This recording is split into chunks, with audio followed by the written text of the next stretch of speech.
Hello students, कैसे हो आप लोग। अब देखिए नवरात्रि चल रही है और इसके बाद दशहरे की छुट्टियां हैं। छुट्टियां तो आप लोगों की चल ही रही है अभी, लेकिन जितना आप लोग स्कूल के टाइम पढ़ाई करते थे ना उतना बिल्कुल पढ़ नहीं रहे हैं। लेकिन सोचिए 12th है अपना, कैसे होगा। तो पढ़ना तो बहुत जरूरी है। चलिए इस नवरात्रि में माँ की शक्ति को, माँ से शक्ति मांगिए कि हम बहुत अच्छा पढ़ पाएं और अपना करियर बना पाएं। तो चलिए आज हम क्लास 12th के 5th चैप्टर संगठन में अगला टॉपिक देखेंगे। अगला टॉपिक है हमारा औपचारिक और अनौपचारिक संगठन, फॉर्मल एंड इनफॉर्मल ऑर्गेनाइजेशन। अब इसमें से हम आज इस वीडियो में औपचारिक संगठन देखेंगे। तो औपचारिक संगठन क्या होता है? तो प्रबंध के प्रत्येक स्तर पर अधिकारियों के अधिकार और कर्तव्य और दायित्वों की स्पष्ट व्याख्या कर दी जाती है। यानी औपचारिक का मतलब होता है सारा कुछ व्यवस्थित, नियमबद्ध, यानी औपचारिक। और औपचारिक संगठन में प्रबंध के स्तर हमने प्रबंधक वाले पार्ट में पढ़े थे। प्रबंध के 3 स्तर होते हैं। उन तीनों स्तरों पर और जो नीचे प्लेटफॉर्म था श्रमिकों का स्तर, इन स्तरों पर प्रत्येक व्यक्ति के लिए उनके अधिकार, कर्तव्य और दायित्वों की स्पष्ट व्याख्या कर दी जाती है। कहीं कोई कंफ्यूजन नहीं है कि किस व्यक्ति को क्या कार्य करना है। और कोई कंफ्यूजन नहीं होता।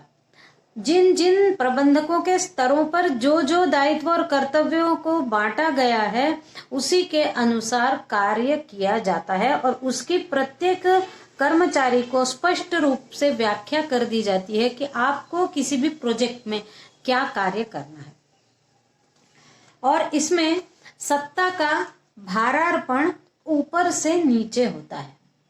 यानी सबसे ऊपर जो प्रबंध का स्तर है वो सबसे ऊंचे काम करेगा। इस प्रकार से कार्यों को बांट दिया जाता है। भारार्पण, सत्ता का भारार्पण, यानी कौन उस प्रोजेक्ट के लिए सत्ता में है। सत्ता में है का मतलब शासक वर्ग क्या है, उसके नीचे वाला वर्ग क्या है। तो ऊपर से उनके ऊपर भार दिए जाते हैं। प्रबंधकों के सबसे ऊंचे स्तर से भारों को धीरे धीरे नीचे स्तर तक बांटा जाता है और प्रत्येक भार की, प्रत्येक कार्य की व्यवस्थित व्याख्या की जाती है। और औपचारिक संगठन में प्रत्येक व्यक्ति को निश्चित रूप से काम करने, नियमों का पालन करने, मिलकर काम करने और पद के अनुसार दूसरे से व्यवहार करने के लिए बाध्य करता है। ये जो औपचारिक संगठन है ये अपने कर्मचारियों को बाध्य करता है कि वो नियमों के अनुसार कार्य करें और यदि किसी की मदद करने के लिए कहा जाए तो जरूरी रूप से मदद करें। यानी जो कार्य दे दिया जाएगा उस कार्य को बिना किसी परेशानी दर्शाते हुए करना है और इसके लिए औपचारिक संगठन उनको बाध्य करता है। अब औपचारिक संगठन की परिभाषा हम देखते हैं तो चेस्टर और बर्नार्ड के अनुसार जब 2 या 2 से अधिक व्यक्तियों की क्रियाओं को किसी निश्चित लक्ष्य की प्राप्ति के लिए चेतनापूर्वक समन्वित किया जाता है तो ऐसा संगठन औपचारिक संगठन कहलाता है। चेतनापूर्वक यानी कौन सा व्यक्ति क्या कार्य कर सकता है, उसको प्रबंध के किस स्तर पर रखा जाए और उसको किस प्रोजेक्ट का क्या कार्य दिया जाए। ये जब निश्चित एक लक्ष्य की प्राप्ति के लिए चेतना रखते हुए जब 2 या 2 से अधिक व्यक्तियों की क्रियाओं को निश्चित लक्ष्य प्राप्त करने के लिए समन्वित किया जाता है। यानी 2 या 2 से अधिक व्यक्तियों में ही संगठन होता है। तो जब ये अधिक व्यक्ति होंगे तो इन संगठन की क्रियाओं को एक निश्चित लक्ष्य प्राप्त करने के लिए जब समन्वित किया जाता है तो वह औपचारिक संगठन कहलाता है। अब हम यहाँ देखते हैं औपचारिक संगठन की विशेषताएं या लक्षण। तो प्रबंध के प्रत्येक स्तर पर औपचारिक संगठन में प्रबंध के प्रत्येक स्तर में अधिकारियों के अधिकारों, कर्तव्यों, दायित्वों की स्पष्ट रूप से व्याख्या की जाती है तथा उनकी सीमाएं निश्चित कर दी जाती है। किस पद की क्या सीमाएं हैं, उन सीमाओं को ध्यान में रखते हुए कार्य करना होता है औपचारिक संगठन में। और प्रत्येक अधिकारी के अधिकार क्या हैं, कर्तव्य क्या है, या प्रत्येक कर्मचारी के क्या अधिकार हैं, क्या कर्तव्य हैं और क्या उनके दायित्व हैं, इनको निश्चित कर दिया जाता है। इनको इनकी सीमाएं बता दी जाती है और उस अनुसार उनको कार्य करना पड़ता है औपचारिक संगठन में।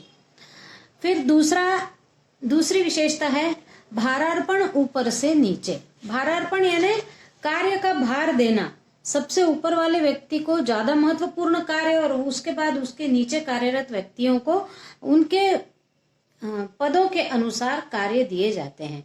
भारार्पण ऊपर से नीचे की तरफ होता है। फिर स्थापना, स्वेच्छा, जागरूकता और निर्धारित उद्देश्य की प्राप्ति के लिए औपचारिक संगठन की स्थापना ही की जाती है कि जो भी निर्धारित उद्देश्य है उस उद्देश्य की पूर्ति स्वेच्छा से और जागरूकता पूर्वक की जाए। ऐसा नहीं कि काम टाल दिया गया हो, उस काम करने में इच्छा भी होनी चाहिए। कार्य करते हुए जागरूक रहकर कार्य करना होगा और जो निर्धारित उद्देश्य तय किया गया है संगठन बनाने का, उस उद्देश्य की प्राप्ति के लिए किया जाता है। फिर संगठन के सदस्यों के बीच अव्यक्तिगत संबंध। यहाँ पर यह है कि जब प्रत्येक व्यक्ति को अपनी सीमाएं और अपने अधिकार, कर्तव्यों और दायित्वों का ध्यान रखना है तो वो ये करते हुए उनके सदस्यों के बीच अव्यक्तिगत संबंध होते हैं। व्यक्तिगत संबंध नहीं हो पाते हैं कार्य की, यानी जैसे एक बहुत ऊंचे लेवल का व्यक्ति है और एकदम नीचे लेवल का व्यक्ति है तो इनमें कोई भी व्यक्तिगत संबंध नहीं हो पाएंगे। तो औपचारिक संगठन में अव्यक्तिगत संबंध होते हैं सदस्यों के बीच में। फिर है अगला संबंध, अधिकार, दायित्व चार्ट के द्वारा समझना।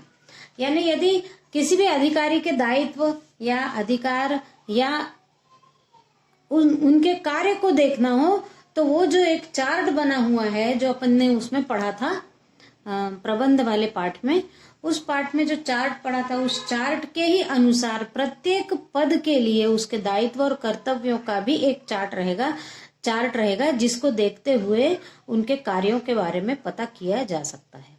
फिर है आदेश की एकता के सिद्धांत का पालन।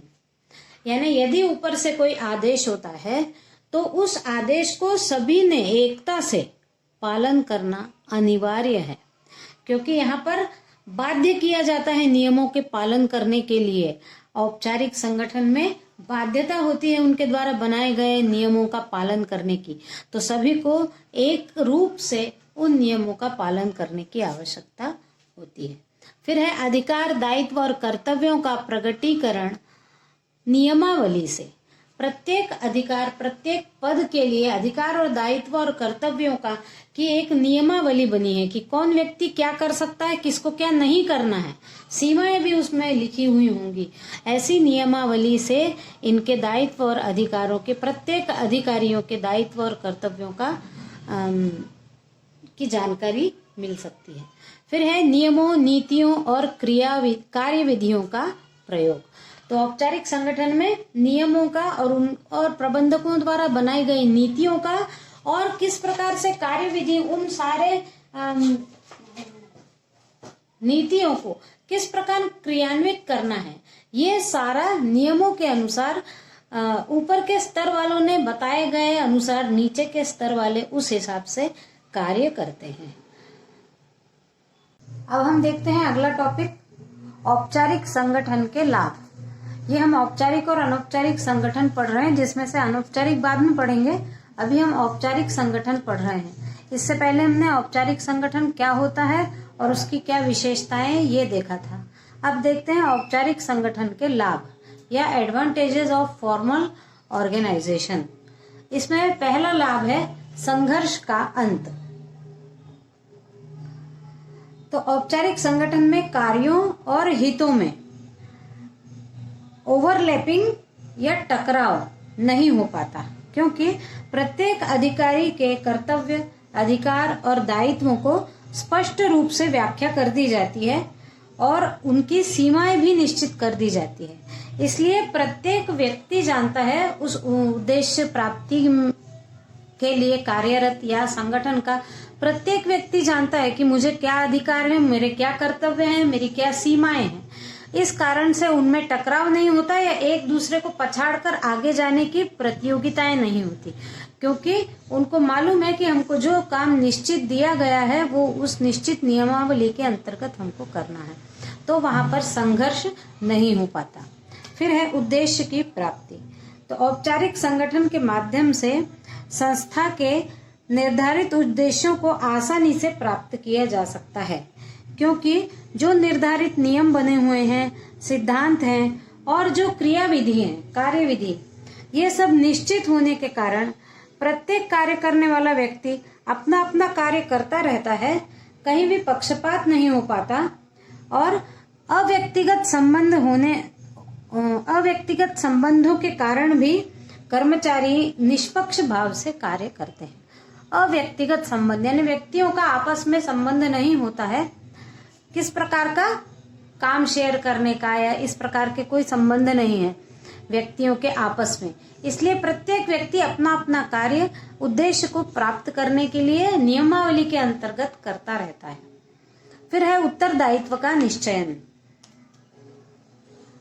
संगठन में टालम टोली की भावना समाप्त हो जाती है और प्रत्येक व्यक्ति अपने कर्तव्य को बखूबी निभाता है, क्योंकि कोई भी व्यक्ति अपनी असफलता का दोष किसी दूसरे व्यक्ति पर नहीं मढ़ पाता।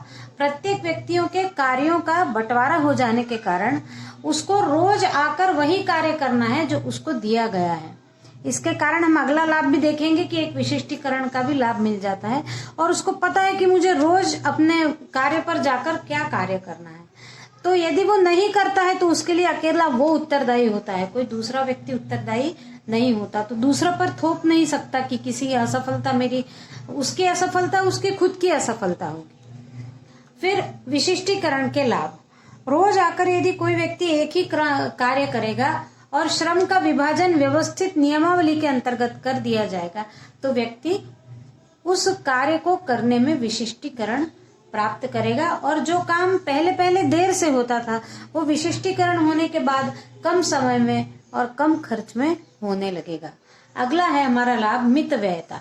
ये विशिष्टीकरण के लाभ के कारण और नियमों में बंधे होने के कारण, कहीं भी कोई भी ओवरलैपिंग न होने के कारण ये जो कार्य है वो बहुत कम समय में और कम लागत पर व्यवस्थित रूप से पूरा हो सकता है। इसलिए इस प्रकार के औपचारिक संगठन में मितव्ययता भी एक बहुत बड़ा लाभ है, पैसे कम खर्च किए जाते हैं। अब हमने अभी देखा औपचारिक संगठन के लाभ, अब हम देखते हैं औपचारिक संगठन के दोष या हानियां। Disadvantages of formal organisation. अब इसमें लाभ के साथ साथ हर जगह सिक्के के दोनों पहलू होते हैं, कहीं लाभ है तो कुछ दोष भी है। दोष में पहला दोष है पहलपन का अभाव। औपचारिक संगठन के यांत्रिक रूप में कार्य किया जाता है, जिसके फलस्वरूप कार्य करने वाले कर्मचारियों की पहल शक्ति समाप्त हो जाती है। उनको मालूम है कि हमको किस दायरे में रहकर क्या कार्य करना है और वो किसी भी अच्छे कार्य की भी पहल नहीं कर पाते, क्योंकि वो नियमों में और क्रिया विधियों में बंधे हुए होते हैं। जो उनको ऊपर से आदेश होते हैं उन्हीं आदेशों का वो एक रूपता से पालन करते हैं और इस कारण से वो पहल नहीं करते किसी भी कार्य को करने की अपने आप से। इसलिए इस प्रकार के संगठन में कर्मचारियों के पहलपन का अभाव दिखाई देता है किसी भी अच्छे कार्य के। क्यों? इस कारण कभी कभी अच्छे सुअवसर भी चले जाते हैं। फिर अगला है व्यक्तिगत संबंधों की समाप्ति। इस प्रकार के संगठन में कार्य करने वाले व्यक्ति नियमों, नीतियों और कार्यक्रमों में के अधीन ही कार्य करते हैं, तो नियमों के ऐसे गुलाम बन जाते हैं कि व्यक्तिगत और सामाजिक मान्यताओं और संबंधों को भी भूल जाते हैं। व्यक्तिगत संबंध बनाने नहीं दिए जाते हैं इस प्रकार के औपचारिक संगठन में। और यदि बनाने दिए जाएंगे तो ऐसा ना हो कि कहीं सब मिलकर कुछ यूनियनबाजी वगैरह करने लगे। तो इस बात का भी थोड़ा सा ध्यान रखा जाता है। और व्यक्तिगत संबंध न होने के कारण भी वो समाज से दूर होते चले जाते हैं। फिर नौकरशाही को बढ़ावा। संगठन के अधीन नौकरशाही को बढ़ावा मिलता है। इसके कारण नौकरशाही के जो दोष होते हैं वो उत्पन्न हो जाते हैं और अधिकारी और नौकर इस प्रकार का भेदभाव हो जाता है, दूरियां बढ़ जाती हैं और अधिकारी उसका कभी कभी दुरुपयोग भी करते हैं। फिर अगला है संदेश वाहन में बाधा। व्यक्तिगत संबंध की समाप्ति होने के कारण जो कभी कभी अनौपचारिक संदेश होते हैं उनका तक यहाँ से वहां हो पाना मुश्किल हो जाता है। फिर अधिकारों का दुरुपयोग।